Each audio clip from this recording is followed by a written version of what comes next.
હાલો, જય શ્રી કૃષ્ણ. ગણેશા હોમ કિચનમાં આપણું હાર્દિક સ્વાગત છે. આજે આપણે બનાવીશું સમોસા.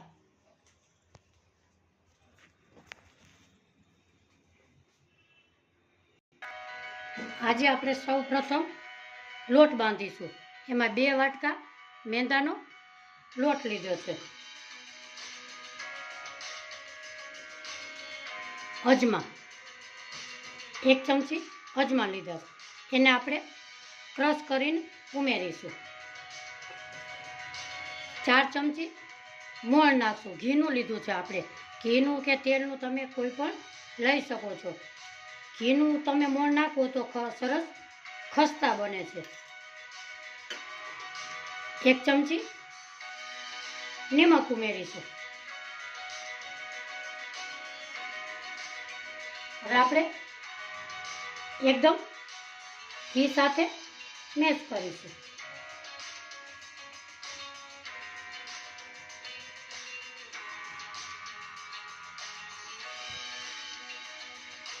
આપણો લોટ હવે બંધાવવો જોઈએ.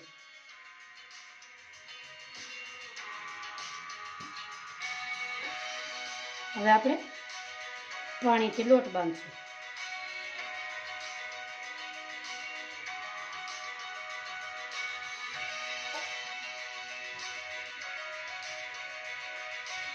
એકદમ કઠણ એ નહીં ને એકદમ નરમ એ નહીં, એવો આપણે લોટ બાંધીશું.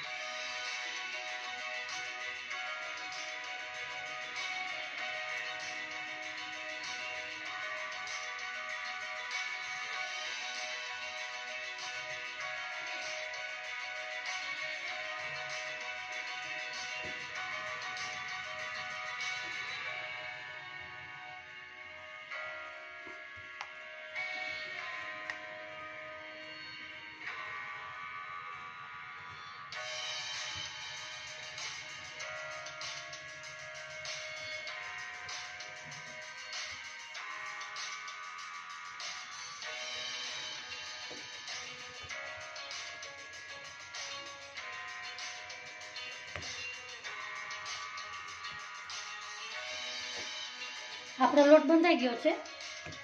આપણે આવી રીતે લોટ બાંધીશું. એને આપણે ઢાંકી દેશું. આપણે ગેસ ઉપર બાઉલ મૂકેલું છે.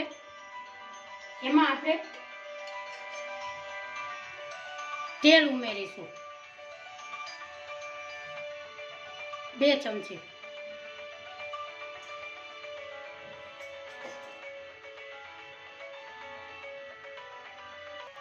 આપણું તેલ ગરમ થઈ ગયું છે. આપણે નાખશું 1 ચમચી જીરું.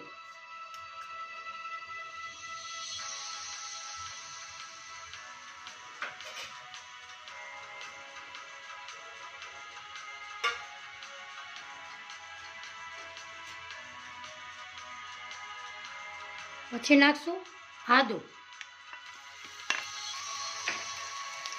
લીલું મરચું, અને મેં અહીંયા ફ્રોઝન વટાણા લીધા છે. તમે ગમે તે વટાણા લઈ શકો છો. ફ્રોઝન વટાણાને બાફવા પડતા નથી, ઓલા વટાણાને આપણે બાફવા પડે છે.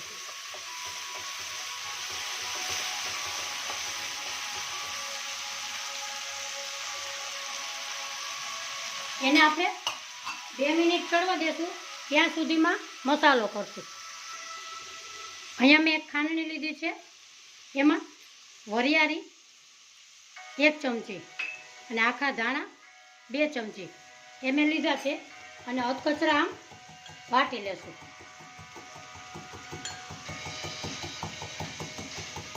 વરિયાળી અને આખા ધાણા નાખવાથી એનો સ્વાદ બહુ ટેસ્ટ લાગે છે.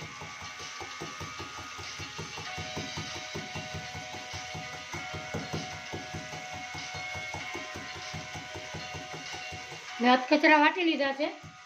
હવે આપણે ગેસ તરફ જોઈએ. આપણે આ જે મસાલો વાટેલો હતો એ અંદર ઉમેરીશું. એને મિક્સ કરીશું.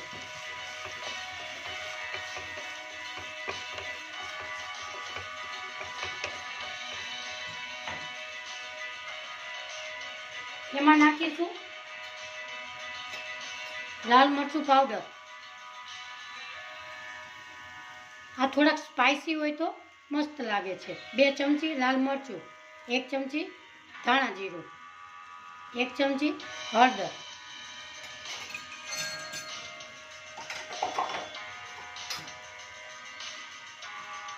1 ચમચી આમચૂર પાવડર, 1 ચમચી ગરમ મસાલો, 1 ચમચી શેકેલું જીરું. આપણે ખટાશ નાખી છે તો એના પ્રમાણમાં આપણે થોડી ખાંડ ઉમેરીશું.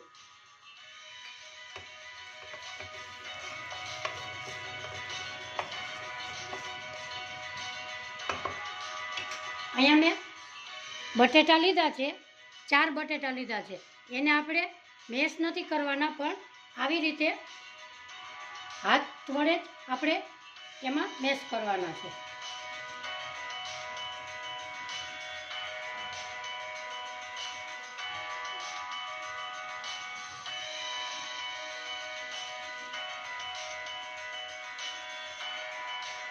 આવી રીતે એમાં ઉમેરીશું નિમક. નિમક બાફવામાં નાખ્યું હતું, બટેટા બાફવામાં, એટલે આપણે એ પ્રમાણે ઉમેરીશું. હવે આપણે મેશ કરીશું.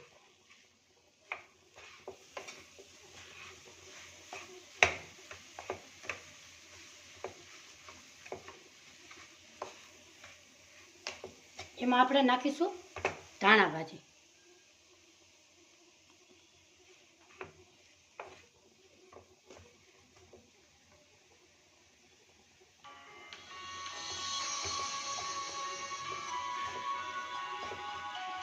આપણે બટેટાનું પાણી આમાં હોય એટલે આપણા સમોસા ઢીલા પડી જાય છે, એટલે આપણે 2 મિનિટ આપણે પાણી એને બળવા દેશું.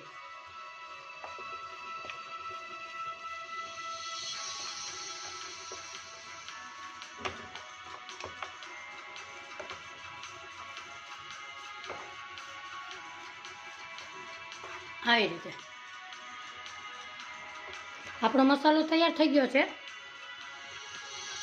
આપણે અહીંયા ધીમા ગેસે તેલ મૂકેલું છે. હવે આપણે સમોસા વણીશું. એમાં આપણે આ લોટ બાંધેલો છે, એને આપણે મસળશું.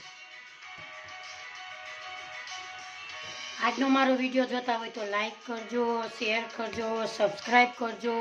બેલ આઇકોનના બટનને જરૂરથી દબાવજો, એટલે મારી નવી નવી રેસીપી તમને જોવા મળે. હવે આપણે એમાં 4 ગોયણા કરીશું. એમાં આપણે બાજોટ લેશું. હવે આપણે વણીશું.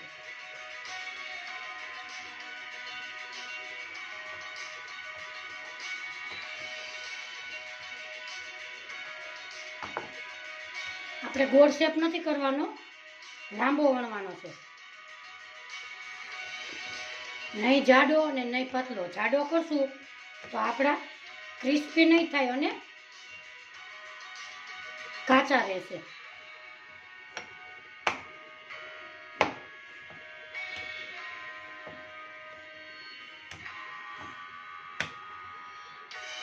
આવી રીતે આપણે વણેલું છે, વચ્ચેથી કાપો પાડીશું. એના આપણે એક કિનારી બાજુ પાણી લગાવીશું.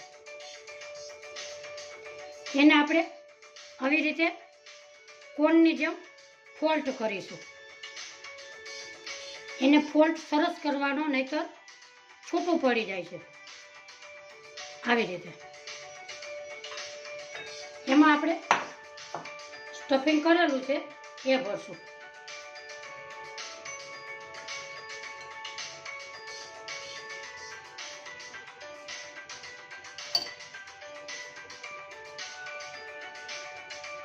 એમાં આપણે સામેની કિનારને આવી રીતે ફોલ્ટ કરીશું. હવે ફરતી બાજુ પાણી લગાડીશું, એટલે આપણું સમોસું છૂટું ના પડે. આને હવે પેક કરીશું.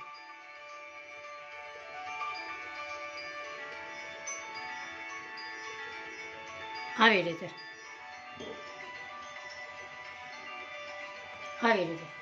એવી રીતે આપણે બીજું પણ સમોસું ભરીશું.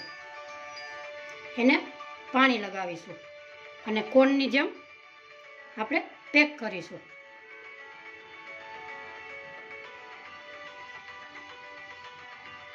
આવી રીતે હવે એમાં સ્ટફિંગ ભરીશું.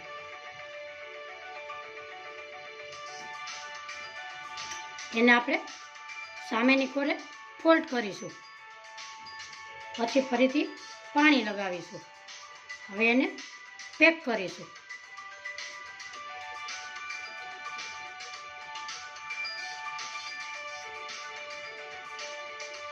આવી રીતે એવા આપણે બધાય તૈયાર કરીશું. આપણું તેલ એકદમ ગરમ નથી થવા દેવાનું, ધીમું હોય ત્યારે આપણે નાખવાનું છે, નહીંતર એમાં બબલ્સ પડશે. આવી રીતે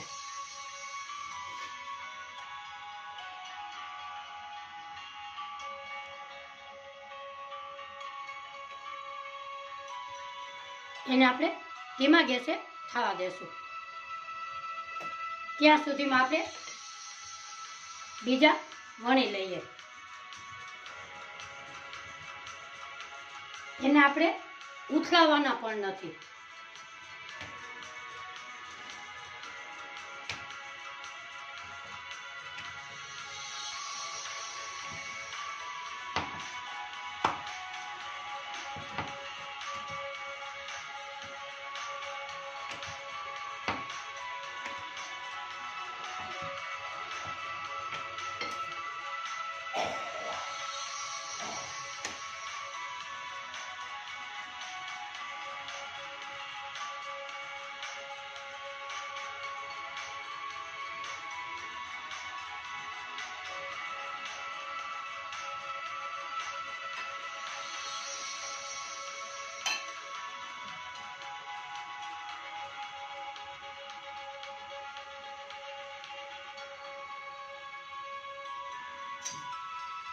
હવે આપણે આવી રીતે એક એક કરી અને ઉથલાવીશું.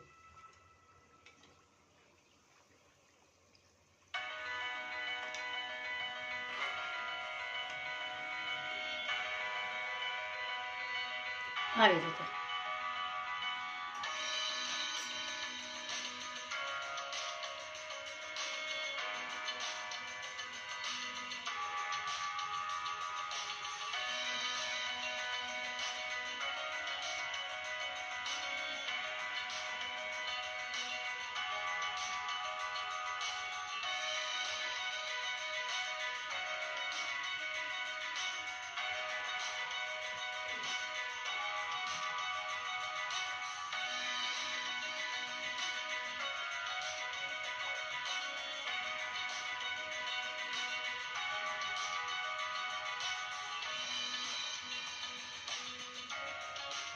આને તળતા 10 થી 15 મિનિટ ધીમા ગેસે થાય છે.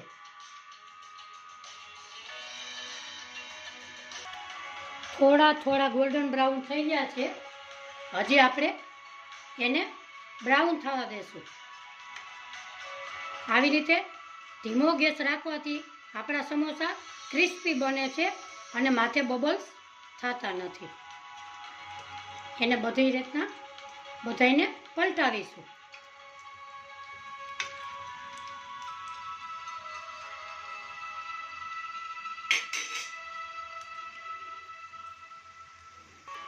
આપણા સમોસા એકદમ બ્રાઉન ને ખસ્તા થઈ ગયા છે.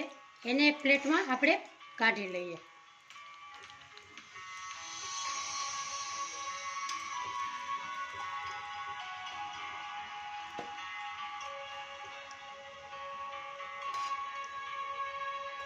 અને બીજા આપણે ઉમેરી દઈએ. આવી જ રીતે ગેસ ફાસ્ટ છે તો મેં ધીમો કરી નાખેલો છે. આવી રીતે એને અડવાના નથી 5 મિનિટ. હવે આપણે સર્વ કરીશું. અહીંયા મેં ગ્રીન ચટણી અને ટમેટાનો સોસ લીધો છે.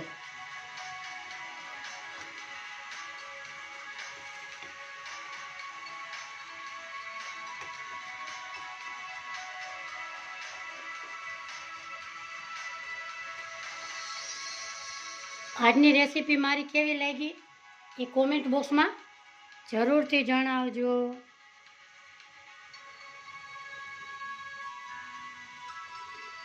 ફરી મળીશું નવા વિડીયોમાં. આવજો. બાય.